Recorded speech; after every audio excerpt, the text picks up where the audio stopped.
Hello artists, this is our last video for week number 10. Now we are going to continue on this main project of the Inca inspired tapestry.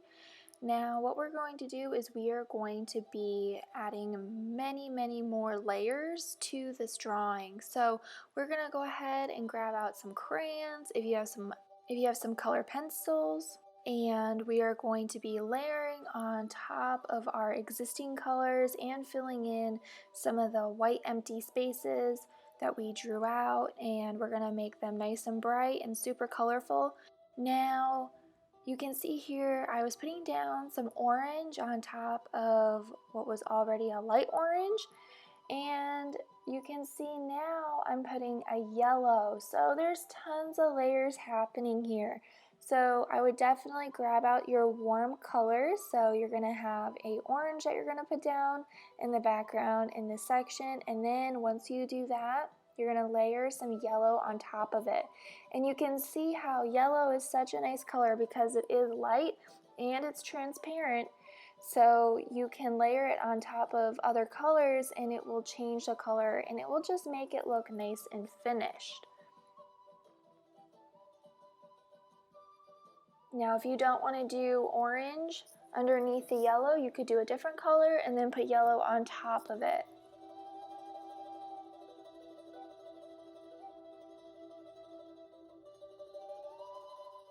Just make sure you're getting all those little white specks from the white piece of paper off, so that way it's just a nice blanket of color. Now I'm just taking some nice bright lime green and I'm just applying that in the designs that we added in on the outer edge of our tapestry drawing, and I'm just filling it in some other little areas, little shapes that we drew in.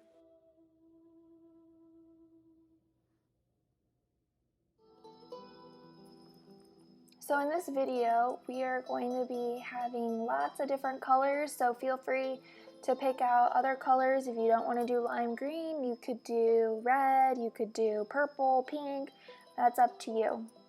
Just remember, we are layering these colors. We're not putting just one color down and then calling it done. That's why this project might take you a little bit longer, so feel free to take a break, have a lunch break, then go ahead, come back to it, maybe pick 2 colors out, apply those 2 colors to a few areas, then go ahead and take another break. Now I'm applying this really nice deep blue, it's kind of an indigo blue, and I'm just outlining some of my shapes. And when you do that, it will really sharpen and it will just make it pop a lot more.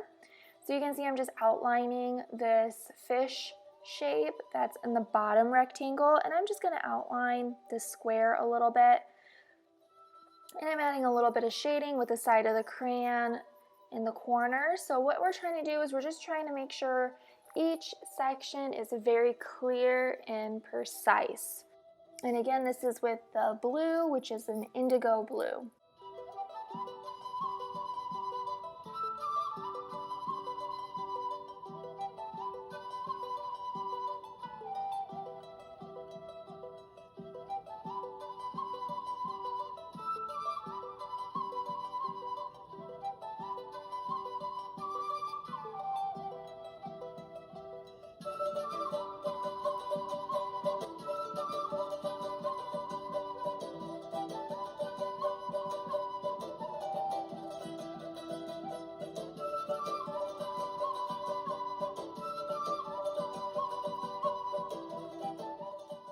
I'm grabbing some nice purple. It's a very dark purple.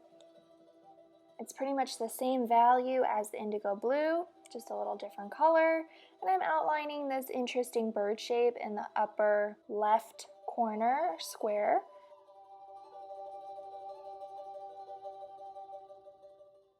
And just take your time while you're outlining. There's no rush here.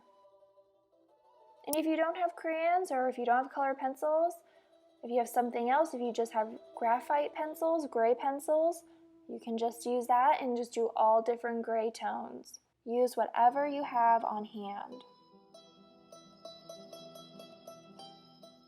So I'm just outlining the square, and I'm just adding a little bit of some vertical lines so that way it kind of has a woven look to it. Again, just some more outlining and just deepening the color. So that way we have contrast. Remember, contrast is light and dark.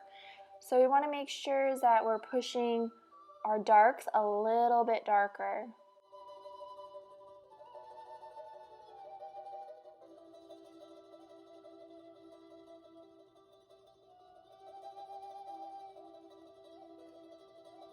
Now I'm just going to go in and I'm going to start to fill in the background in this lower rectangle that our fish is sitting in.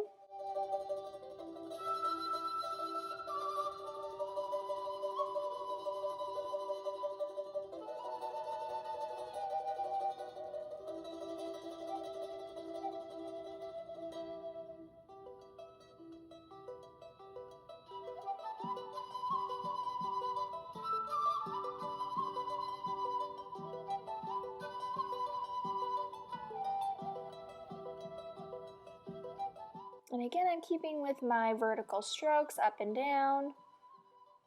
That way we're getting some mark making and some texture.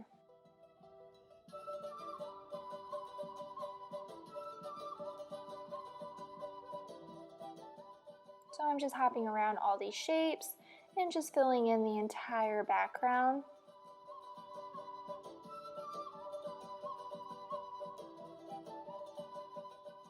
Now we can see that fish shape a little bit better now that the background has that nice deep purplish color. Now I'm taking a turquoise color, so a nice kind of blue-green, and I'm just adding some accents in the remaining open shapes.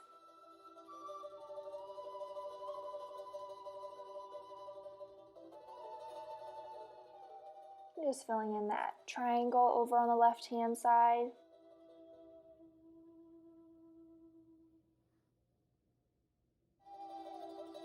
Just trying to decide where to put this turquoise. It's such a lovely color.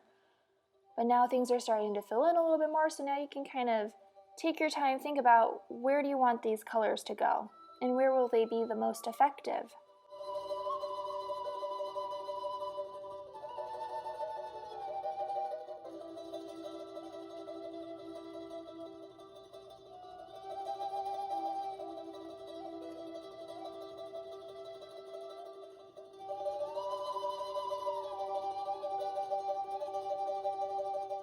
Just filling in that serpent shape inside of our bird with a little bit of this turquoise.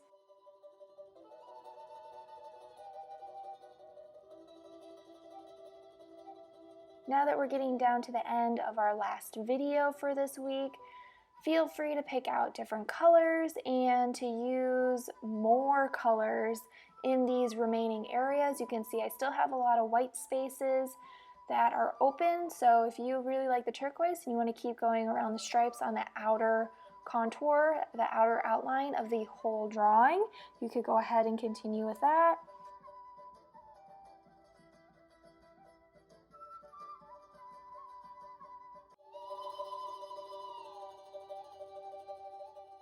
And now I'm just grabbing some really nice bright orange.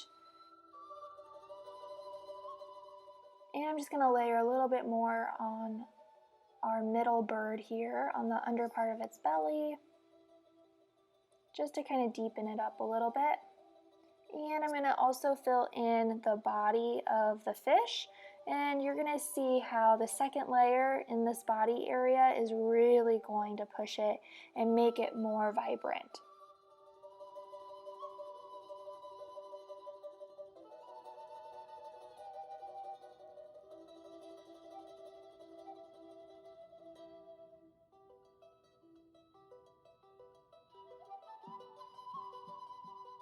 Now I'm just taking some nice bright yellow, which is almost like a sunflower color, my favorite flower. And we're just going to go ahead and fill that in, and I'm just going to take a little bit of this indigo blue on the outer edge just to kind of clean that up.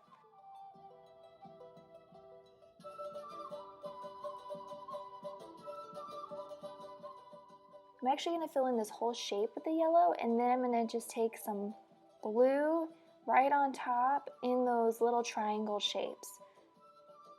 So it's going to change it to a tiny bit of a greenish color.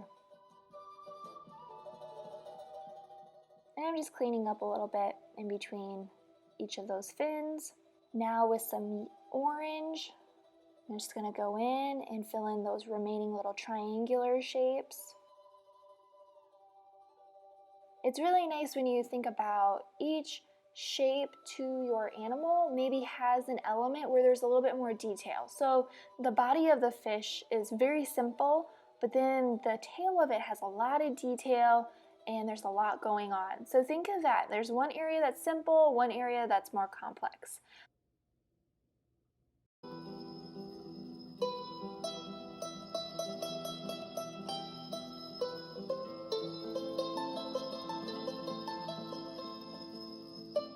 All right, you guys, nice job on week number 10.